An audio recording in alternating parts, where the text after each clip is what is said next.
Now let's turn to a Detroit police supervisor suspended and under internal investigation tonight. It is delving into what he did not do when Officer Rasheen McClain was killed in the line of duty last week. 7 Action News reporter Rudy Harper talked to the chief tonight, joins us live with the troubling allegations here. Rudy? Dave, Carolyn, a jarring twist in this tragic story. Chief Craig has launched an internal investigation, and as supervisor here at the 12th Precinct, now awaiting the outcome. Grave concern for me and my team. A Detroit police sergeant now off the job and on paid administrative leave. Chief James Craig says the sergeant sat in his squad car after Corporal Rasheen McClain requested a supervisor. Craig says that supervisor did not go to the scene when officers were in a gunfight with the suspect. Later, McClain would be fatally shot. Another officer was wounded. As we did our investigation, we determined allegedly that he did not go to the scene when this shooting incident happened.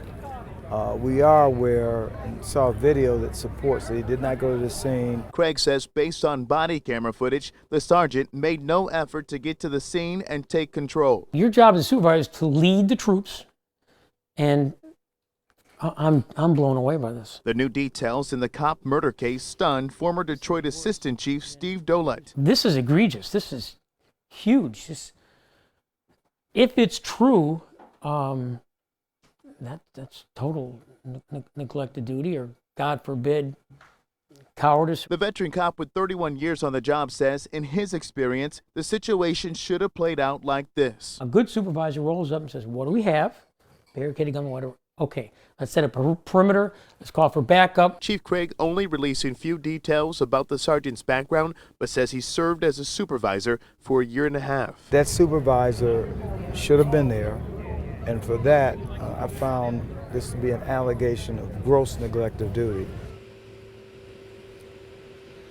And back out here live, of course, more to come. Chief Craig would not release the name of that sergeant tonight. Of course, we will stay on top of this story wherever it leads. Live outside the 12th Precinct, I'm Rudy Harper, 7 Action News. All right, thank you so much, Rudy. A big crowd filled with heavy hearts gathered to remember Officer McClain tonight. They shared memories just outside the 12th Precinct, where he reported for duty every day until tragedy struck.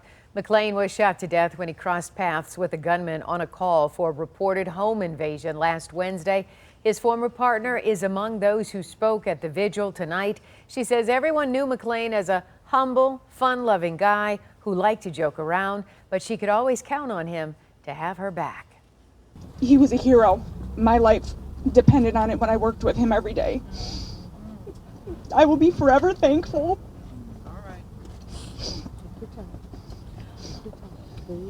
To have the privilege to work in a scout car with him.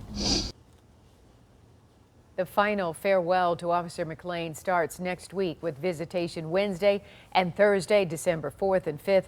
It's at the Fisher Funeral Home in Redford Township from 3 p.m. to 8 p.m. Officer McClain's funeral is set for next Friday, December 6th.